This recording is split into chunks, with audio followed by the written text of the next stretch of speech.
Viewers আসসালামু আলাইকুম। আজকে শেয়ার বাজার বিশ্লেষণে আপনাদের সবাইকে স্বাগত জানাচ্ছি। আজ সপ্তাহের শেষ ট্রেডিং সেশন সম্পন্ন হয়েছে, তাই আজকের ভিডিওতে আমরা শুধু ডেইলি মার্কেট আপডেট না, বরং পুরো সপ্তাহের বাজার পরিস্থিতি, সূচকের অবস্থান, সেক্টর ভিত্তিক অংশগ্রহণ এবং আগামী সপ্তাহে সম্ভাব্য দিক নির্দেশনা নিয়ে বিস্তারিত আলোচনা করব। গত সপ্তাহের সাপ্তাহিক বিশ্লেষণে আমরা কয়েকটি গুরুত্বপূর্ণ বিষয় তুলে ধরেছিলাম, বিশেষ করে 5500 থেকে 5550-এর যে রিজেকশন জোনটা, সেটা আমাদের জন্য অত্যন্ত গুরুত্বপূর্ণ। এই কথাটা বলেছিলাম। উইকলি 200 এর কথা বলেছিলাম, এটা আমাদের জন্য একটা বাধা। আমরা আগেও দেখেছি এখান থেকে রিজেকশন পেতে। এটাও বলেছিলাম মার্কেট ব্রেথ যদি বেটার হয় সেক্ষেত্রে রিকভারি নেগেটিভ আরও শক্তিশালী হবে।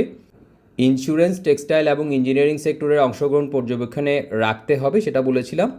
তো এখন সপ্তাহের শেষে দাঁড়িয়ে প্রশ্ন হচ্ছে, বাজার কি সেই প্রত্যাশাগুলো পূরণ করতে পেরেছে? আর আগামী সপ্তাহে ডিসিএক্স কি অবশেষে 5550-এর এই রেজিস্ট্যান্স জোন ভেঙে দাঁড়াতে কি পারবে? আজকের আলোচনায় গত সপ্তাহের বিষয়গুলো আমরা দেখব। আর এই সপ্তাহে মার্কেট আউটকাম কী ছিল, ডিএসিএক্সের বর্তমান টেকনিক্যাল পিকচার, মার্কেট ব্রেথ ও সেক্টর রোটেশন রিভিউ করব, গতকালকের আলোচিত 3টি স্টকের আপডেট, টেকনিক্যাল আপডেট, এছাড়াও উইকলি ভলিউম লিডারে থাকা 5টি গুরুত্বপূর্ণ স্টকের আপডেট, টেকনিক্যাল আপডেট আপনাদের সাথে শেয়ার করব, টেকনিক্যাল বিশ্লেষণ আর আগামী সপ্তাহের গুরুত্বপূর্ণ ফোকাস। তো ভিউয়ার্স, চলুন শুরু করা যাক আজকের মার্কেট অ্যানালাইসিস।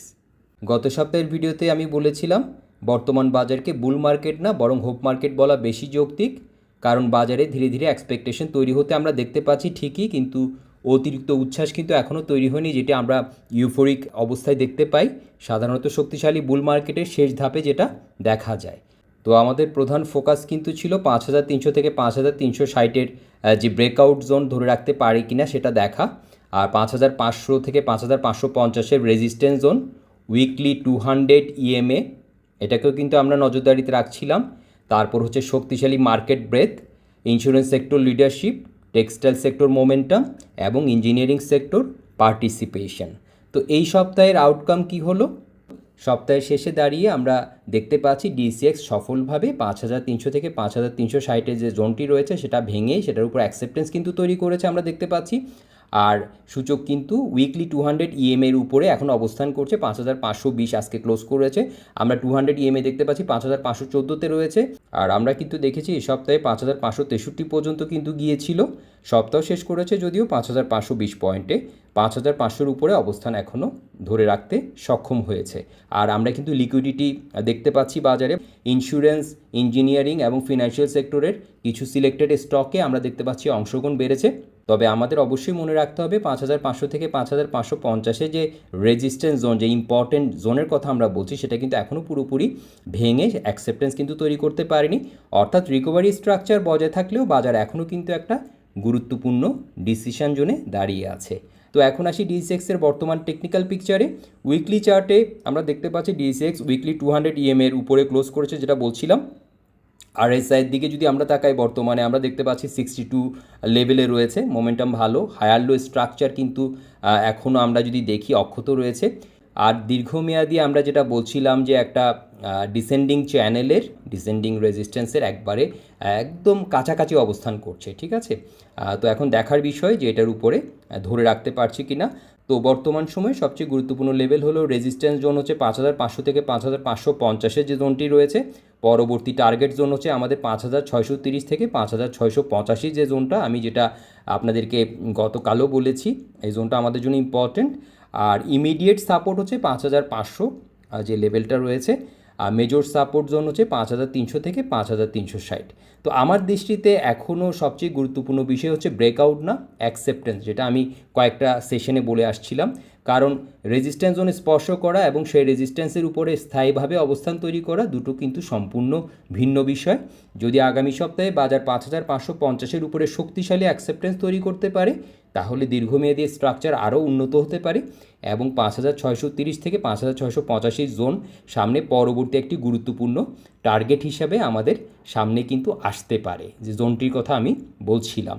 এখন আমরা যদি মার্কেট ব্রেথের দিকে তাকাই, আজকের শেষ ট্রেডিং সেশনে অ্যাডভান্সিংয়ে ছিল 153টি কোম্পানির শেয়ার, 187টা ডিক্লাইনে ছিল। আর 44টা আনচেঞ্জড অবস্থায় ছিল। আমরা দেখেছি আজকে ট্রেড ভলিউম কিন্তু প্রায় 790 কোটি টাকার মতো ট্রেড ভলিউম আমরা দেখেছি আজকে।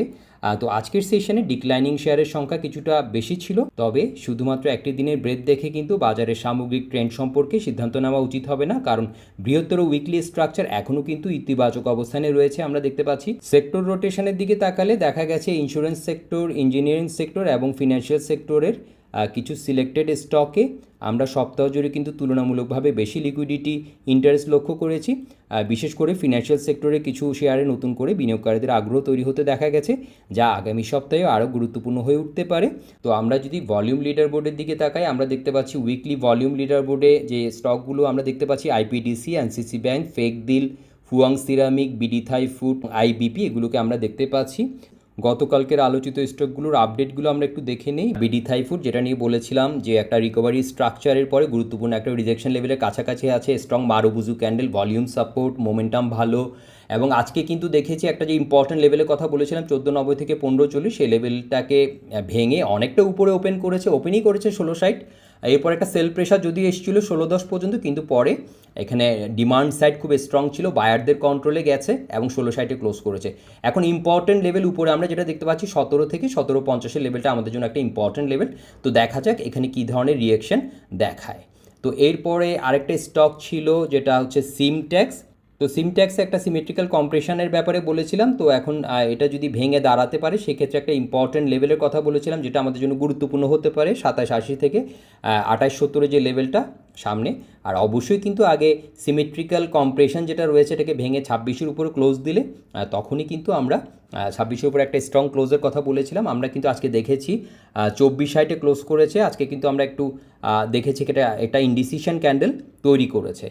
তো দেখা যাক 26-এর উপরে ক্লোজ দিতে পারছি কি না। 26-এর উপরে ক্লোজ দিলেই কিন্তু আমি যে লেভেলটা বললাম সেটা আমাদের জন্য ইম্পর্টেন্ট হবে।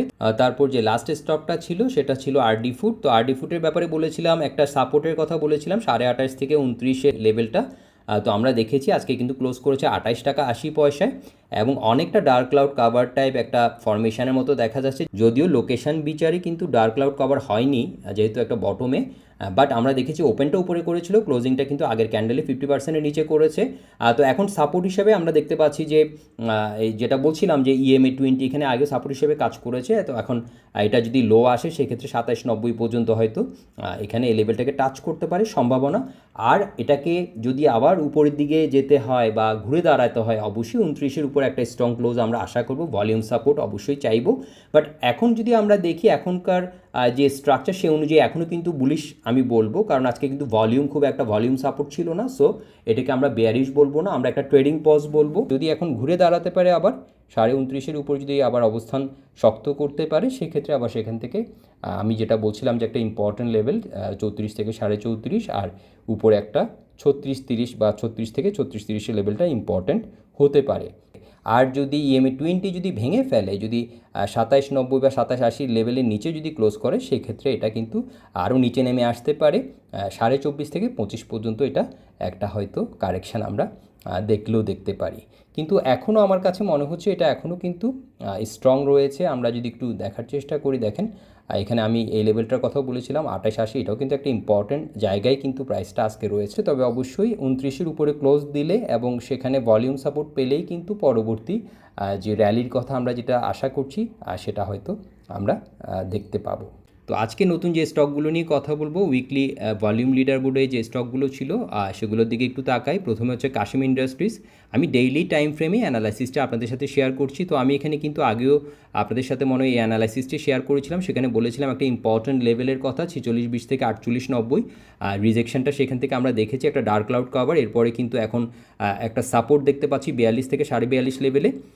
তো এটা একটা স্ট্রং সাপোর্ট বলবো, কারণ একটা অ্যাসেন্ডিং চ্যানেলের ভেতর রয়েছে এবং এই চ্যানেলটাকে কিন্তু অনেকটা লম্বা সময় ধরে আমরা রেসপেক্ট করতে দেখতে পেয়েছি। আরেকটা বিষয় হচ্ছে এটা কিন্তু এখনও EMA 50 এবং 20-র উপরে ধরে রেখেছে।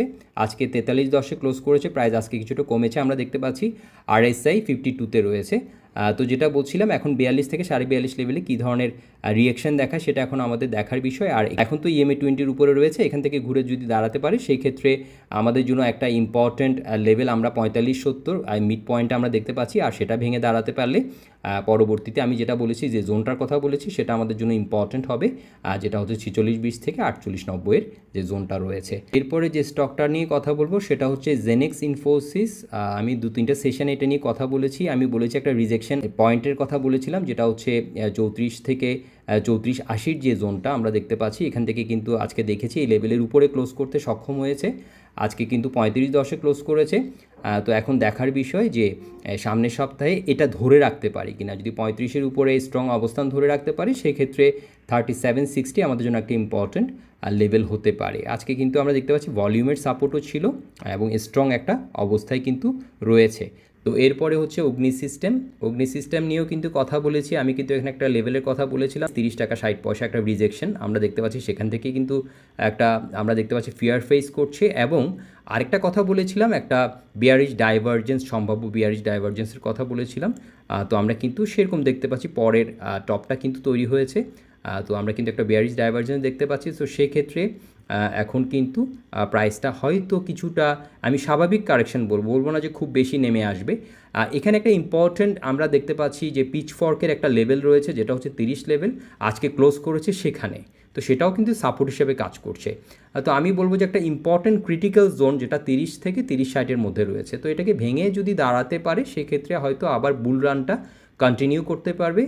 যেহেতু এখানে একটা আমি বলছিলাম যে বিয়ারিশ ডাইভারজেন্স টাইপ একটা স্ট্রাকচার আমরা দেখতে পাচ্ছি, সেই ক্ষেত্রে আমাদেরকে একটু সতর্ক অবস্থানে থাকতে হবে। আমি যদি এইভাবে বলি যে আমরা যদি কেউ এই লেভেলে ধরেন 26.5 বা 24 লেভেলে যদি কেউ আমি টেকনিক্যাল দৃষ্টিকোণ থেকে বলছি, কেউ যদি এন্ট্রি নিয়ে থাকি সেই ক্ষেত্রে আমি মনে করি যে এখান থেকে অবশ্যই প্রফিট টেক করাটা সেফ।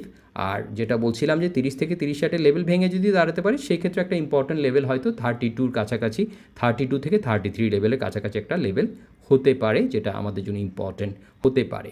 তো এরপরে যে স্টকটা নিয়ে কথা বলবো সেটা হচ্ছে সিল্কো ফার্মা।